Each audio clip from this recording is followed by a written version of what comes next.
Hello student. आज मैं आप लोगों को क्लास 10th की बुक से संख्या पद्धति यानी कि वास्तविक संख्याओं से वस्तुनिष्ठ क्वेश्चन कराऊंगा, ऑप्शनल क्वेश्चन। ओके, तो इसमें हमारे 20 क्वेश्चन आते हैं बच्चों, तो देखते हैं क्या है। तो इसमें 20 हमारे जो क्वेश्चन आते हैं, जैसे कि ये दिया है आपको 20 क्वेश्चन।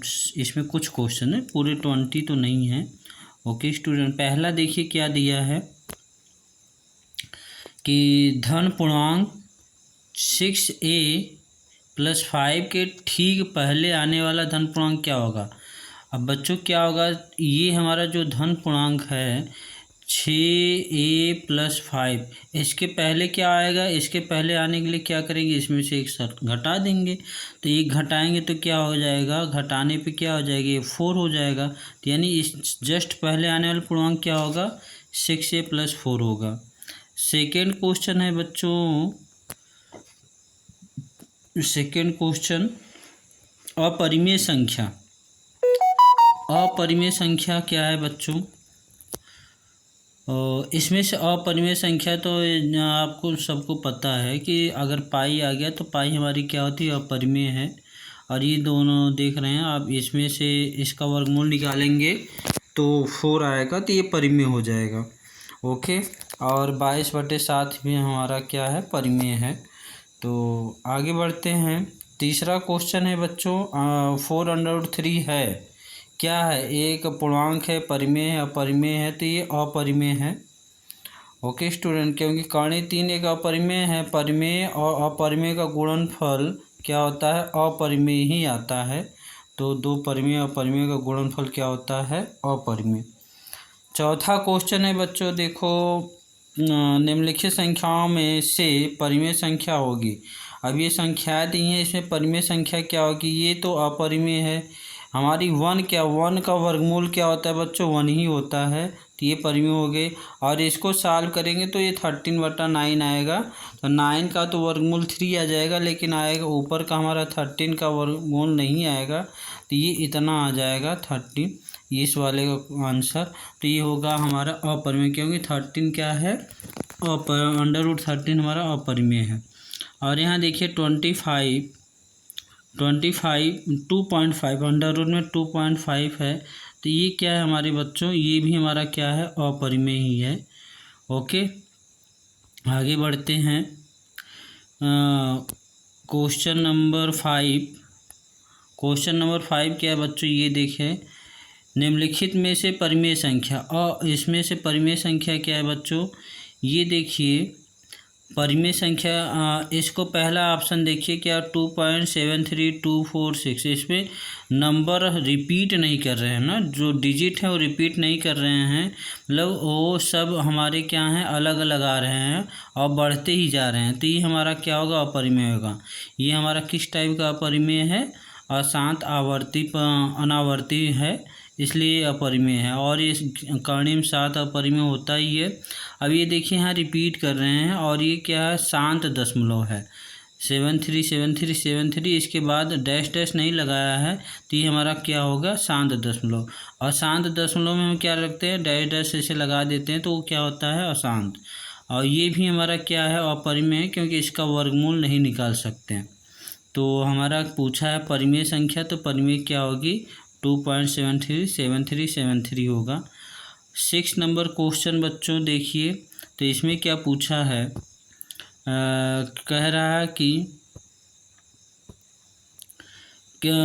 पूर्णांक m के लिए प्रत्येक सम पूर्णांक निम्नलिखित के रूप का। अब सम पूर्णांक क्या होगा बच्चों, अब सम पूर्णांक देखो, m क्या सम पूर्णांक हो सकता है, हो सकता है, लेकिन इसमें संभावना है, तो ये तो नहीं हो सकता। m+1 कभी होगा ना, अगर ये सम होगा तो ये क्या होगा, जोड़ेंगे तो विषम हो जाए। इसमें देखिए 2 का भाग चला जाएगा, जिसमें 2 का भाग चला जाए वहीं हमारा क्या होता है, सम हो जाएगा। 2 कैंसिल आउट हो जाएगा, ये क्या बन जाएगा, सम। यानी कि जिसमें 2 का भाग जाए वो क्या होगा, सम पूर्णांक, और इसमें 2 का भाग नहीं जाएगा, इसलिए ये क्या है, विषम पूर्णांक है। ओके स्टूडेंट, अगली स्लाइड पे आते हैं। तो बच्चों देखिए आगे 7वां क्वेश्चन क्या है, कह रहा है किस पूर्णांक क्यू के लिए विषम पूर्णांक निम्नलिखित रूप में होता है। देखिए अगर हमारा 2q सम है तो उसमें 2q+1 कर देंगे तो क्या विषम हो जाएगा। तो अगर ये क्या होगा, ये देखिए ये हमारा q सम है, तो पता नहीं क्यों, क्या कुछ भी हो सकता है, ये कुछ भी, लेकिन यहाँ देखिए 2q सम होगा तो 2q+1 क्या होगा, विषम होगा। तो हमारा विषम क्या होगा, 2q+1। अगला क्वेश्चन क्या है बच्चों, ये है संख्या n² - 1 क्या करा 8 से विभाज्य है, तो n का मान क्या होगा। n का मान क्या हो सकता है बच्चों, 8 से विभाज्य है, तो n हमारा क्या हो सकता है। n अगर हमारा एक सम संख्या होगा, मान लीजिए आंसर आ रहा है विषम संख्या, हम लेके चलते हैं सम संख्या। अगर सम संख्या रखेंगे n का मान में 2 रख रहे हैं, तो 2 का स्क्वायर -1 करेंगे तो क्या हो जाएगा, ये हमारा क्या बन जाएगा, 2 घाती ये 3 आ जाएगा, एक विषम आ गया। अगर हमारा मान लीजिए 4 रख दे, 4 -1 करेंगे तो क्या, 4 चौके 16, 16 -1 17, 17 में क्या 8 का भाग जा रहा है, नहीं जा रहा है। तो हमारा क्या होगा, ये एक तरह से हमारा जो n होगा वो क्या होगा, ये एक विषम पूर्णांक, और वही विषम रखेंगे तो हमारा आंसर है। जैसे n का मान 3 रख दिया, 3 तरीका के 9 होता है, 3 का स्क्वायर हुआ -1, तो 3 9 -1 करेंगे तो कितना आएगा, 8। 8 क्या होगा, 8 से डिवाइड होगा, भाग चला जाएगा। तो इस तरह से हमारा क्या हुआ, n एक हमारा क्या होना चाहिए, विषम संख्या होनी चाहिए। इसका 9 नंबर क्वेश्चन, ये क्वेश्चन देखो बच्चों मैं सॉल्व करवाया हूँ मैं एक वीडियो में, और उसका आंसर 2 आया था। इसको आप देख लेंगे, सॉल्व कर लेंगे उस वीडियो को, ओके, लिंक भी भेज दूँगा। आगे बढ़ते हैं बच्चों। 10 नंबर क्वेश्चन कह रहा है 10 और 125 को विभाजित करने वाले क्रमशः, मतलब वह सबसे बड़ी संख्या जिसमें 70 और 125 को विभाजित करने पर क्रमशः 5 और 8 शेषफल है। देखो बच्चों कह रहा है वह कौन सी बड़ी से बड़ी संख्या है जो 70 और 125 को विभाजित करें तो क्या है, 5। 70 को हम विभाजित करें तो 5 शेष आए, और 125 को विभाजित करें तो 8 शेष आए। तो ऐसी कौन संख्या है बच्चों, इसको चेक करते हैं, जो दिया रहेगा उसी से बारी बारी से भाग देते हैं। अब देखो बच्चों अगर 13 से भाग देंगे 70 में, 13 बजे 65 होता है, तो 5 शेष आएगा। तो और 125 में इसमें भाग देंगे तो हमारा भाग दीजिएगा तो देख लीजिएगा, इसमें अगर भाग देंगे तो 8 शेष आएगा। तो ये 13 जो होगा यही हमारा आंसर होगा। Okay student. 11 नंबर क्वेश्चन है बच्चों, कह रहा है कि ए बी दो धनात्मक पूर्णांक है, उनका ये मान दिया हुआ है।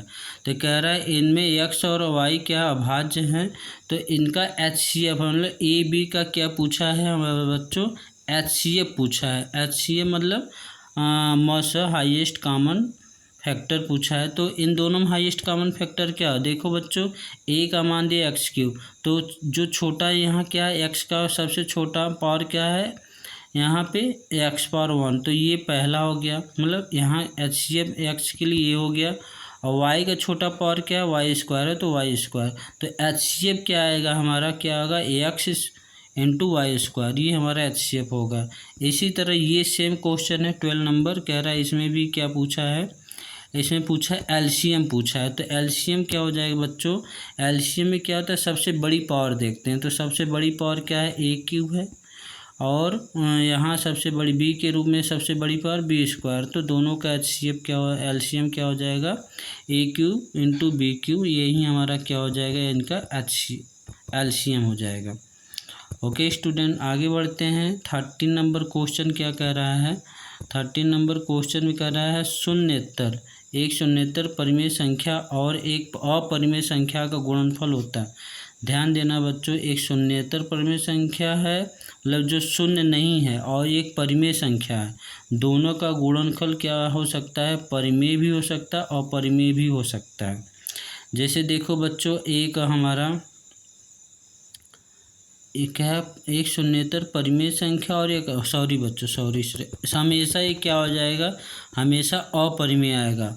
ओके, ये हमेशा क्या आएगा, अपरिमेय। जैसे एक हमारी 2 हो गया और कड़ी में 2 का गुणा करें, ये हमारी क्या है, परिमेय है, ये हमारी अपरिमेय, तो दोनों क्या आएगा, गुणनफल अपरिमेय ही आएगा। ओके स्टूडेंट, मतलब अगर हमारा एक परिमेय और एक अपरिमेय का गुणा करें तो सदैव हमारा अपरिमेय आता है।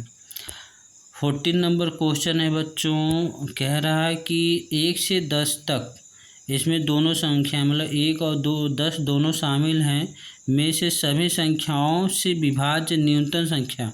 अब देखिए बच्चों, 1 से 10 तक की सभी संख्या मतलब 1 से 10 तक की कितनी आती है, मतलब 10 संख्या, मतलब जो भी संख्याएं हैं, जैसे 1 2 3 4 5 6 7 8 9 10 आएंगी। अब इन सभी से कौन संख्या, मतलब 1 से तो देखिए 10 भाज्य होगा, लेकिन 9 से क्या भाज्य होगा, नहीं होगा। 3 से भी भाज्य नहीं होगा, 7 से भाज्य नहीं होगा, तो ये नहीं हो सकता। इसी तरह ये भी नहीं होगा, और इसको ही भाग करके देखेंगे तो ये भी नहीं आएगा। तो इसी तरह हमारा क्या, लास्ट वाला जो ऑप्शन है वही सत्य है, इसमें सभी संख्याओं का भाग चला जाएगा। जो 1 से 9 तक की संख्याएँ, 1 से 10 तक की संख्याएँ हैं, उनका सभी का भाग 2520 में चला जाएगा। तो हमारा आंसर क्या होगा, ये होगा। 15 नंबर क्वेश्चन है बच्चों, देखिए 15 नंबर में क्या कह रहा है कि ये कह रहा है इतना जो दिया है हमारा भिन्न परिमेय संख्या, इसके दशमलव प्रसार में दशमलव किन दशमलव स्थानों पर समाप्त होगा। कह रहा है इनके दशमलव प्रसार में दशमलव कितने स्थान पर ये समाप्त हो जाएगा। यानी कि अब इसको भाग देकर देख लेंगे तो क्या हो जाएगा, ये 4 स्थान पे आएगा जिस पे दशमलव समाप्त हो जाएगा, मतलब 4 स्थान तक वो दशमलव जाएगा, उसके बाद पूरी तरह कट जाएगा। ये हुआ हमारा आंसर। ओके, तो स्टूडेंट ये रहा हमारा ऑप्शनल टाइप क्वेश्चन, और आप लोग देखिए और आप लोग शायद बहुत ज़्यादा हेल्पफुल पड़ेगा, ऐसे क्वेश्चन आते हैं। Okay student, thank you.